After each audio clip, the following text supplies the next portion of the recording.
A.W. Tozer warns in saying, we Christians are in real danger of losing God amid the wonders of His Word. We have almost forgotten that God is a person and as such can be relationally cultivated as any person can be. In Ephesians 3, we have the Apostle Paul telling the church that he is praying for them. That what?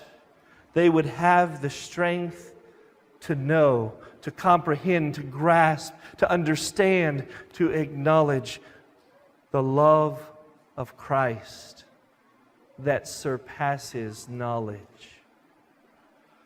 Surpasses knowledge.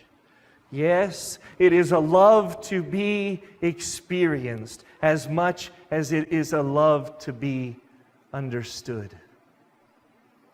So please, brethren, do not fear what you should not live without. John Flavel, the English Puritan, speaking of Romans 5:5, he said this: ecstasy and delight are essential to the believer's soul, and they promote the believer's sanctification. We were not meant to live without spiritual exhilaration. And the Christian who goes for a long time without the experience of heartwarming will soon find himself tempted to have his emotions satisfied from earthly things and not as he ought from the Spirit of God.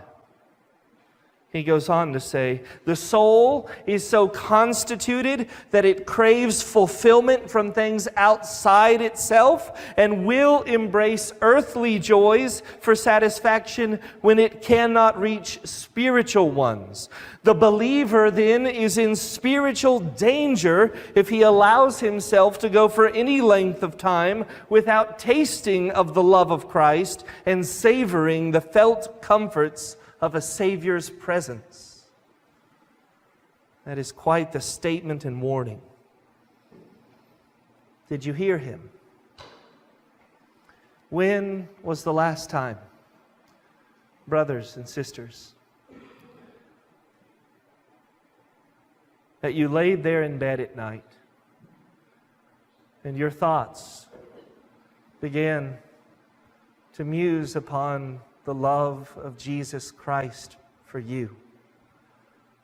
And you began to think, as Paul was thinking in Galatians 2:20, that's my Savior who loved me and gave Himself for me. And there, in the dark of the night, you began to be stirred, you got a little emotional, and you began to be overwhelmed at the notion, why me, God? Why me? And there you lay, relishing, delighting in the love of Jesus Christ for you. When was the last time?